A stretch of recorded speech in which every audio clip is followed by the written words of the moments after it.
bertemu lagi dengan Ibu Isti Indartanti. Kali ini Ibu akan memberikan satu cerita yang sangat bagus buat kalian.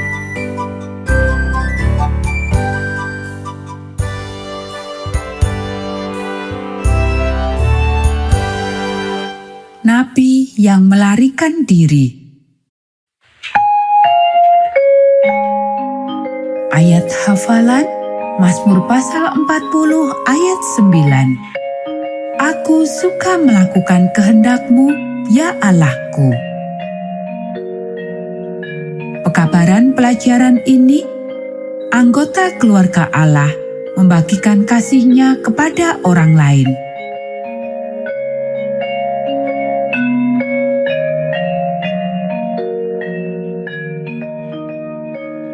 Kemarilah Yonatan, panggil ibu. Saya membutuhkan pertolonganmu. Yonatan menggerutu. Dia sedang asyik mengendarai sepedanya. Dan dia tidak ingin menjawab. Dengan mengebut, dia berbelok di tikungan dan menjauh dari rumah.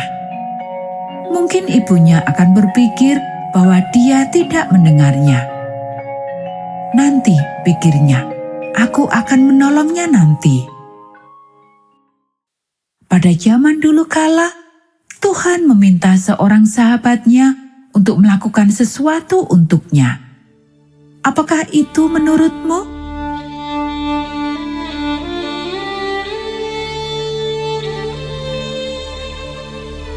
Yunus, Tuhan memanggil, "Aku membutuhkan bantuanmu." Engkau tahu tentang Niniwe, kota besar itu?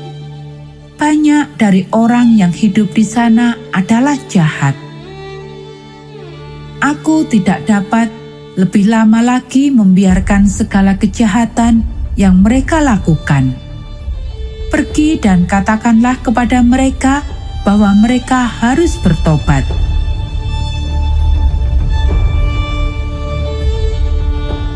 Yunus mengetahui bahwa dia harus melakukan apa yang Tuhan inginkan. Tetapi Niniwe adalah sebuah kota besar. Sedikitnya 120.000 orang tinggal di sana, orang jahat. Kota itu begitu besar sehingga diperlukan 3 hari untuk berjalan dari ujung kota ke ujung yang lain. Di samping itu, bagaimanakah jika orang-orang tidak mau mendengarkan dia? Bagaimanakah jika orang-orang menertawakannya? Orang-orang yang tinggal di Niniwe adalah jahat, benar-benar jahat. Setiap orang mengetahui hal itu. Mereka bahkan mungkin membunuhnya jika mereka tidak menyukai apa yang dia katakan. Segera Yunus berpikir, tidak, Tuhan tidak sungguh-sungguh mengharapkan aku untuk pergi ke Niniwe. Maka Yunus melarikan diri. Yunus bergegas ke Yafo, pelabuhan laut terdekat.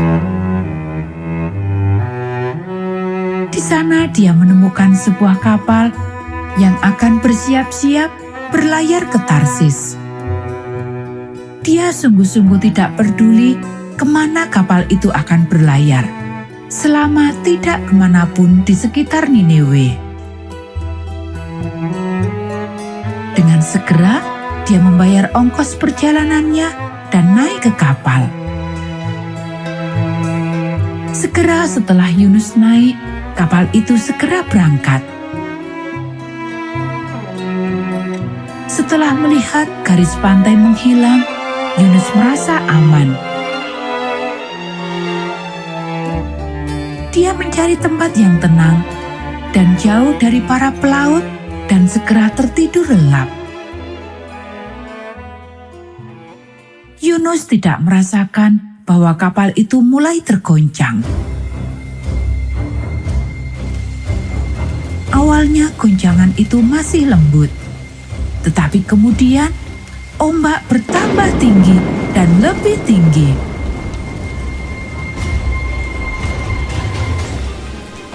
Awan badai semakin membesar. Layar mulai terkoyak diterpa angin. Namun, Yunus sedang tertidur begitu pulas sehingga dia bahkan tidak mendengar deru angin atau suara guntur.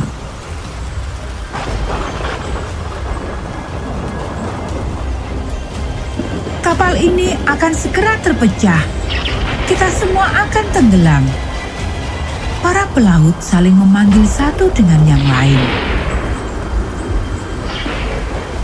Dengan putus asa, mereka mulai mencoba untuk memperingan kapal itu. Barang-barang, persediaan, semua yang dapat dibuang dilemparkan ke laut. Namun, Yunus tetap tertidur. Kapten kapal mencari para penumpang dan menemukan Yunus masih tertidur.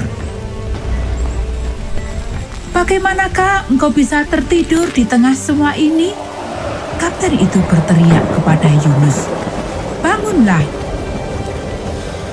Berserulah kepada Allahmu. Kita akan tenggelam. Berdoalah dan mungkin Dia akan menolong kita."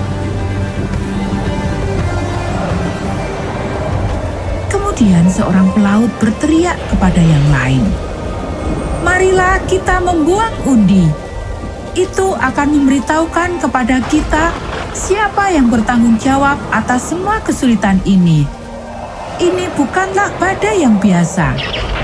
Dewa seseorang sedang marah." Yunus berusaha untuk bersembunyi di dalam bayangan, tetapi para pelaut tidak membiarkannya. "Engkau harus ikut serta dalam undian," tuntut mereka. Dengan enggan, Yunus bergabung dengan mereka. Dia mengetahui bahwa dialah yang bertanggung jawab. Ketika undi dibuang, semua orang yang lain juga tahu. "Siapakah engkau?" tanya para pelaut. "Apakah yang engkau lakukan? Dari manakah engkau datang?" Yunus menjawab, "Aku adalah seorang Ibrani. Aku menyembah Allah di surga. Allahku menciptakan darat dan lautan." Seandainya saja Yunus membawakan pekabaran itu ke Niniwe. Namun, Yunus memilih untuk lupa bahwa dia tidak pernah bisa benar-benar melarikan diri dari Tuhan. Sebagai hasilnya, orang-orang di kapal itu menderita. Kita semua adalah bagian dari sebuah masyarakat. Segala sesuatu yang kita lakukan berpengaruh kepada orang lain. Ketika kita melakukan apa yang Allah inginkan, kita dapat membuat hal-hal yang baik terjadi di dalam masyarakat kita. Kita dapat membagikan kasih-Nya kepada orang lain.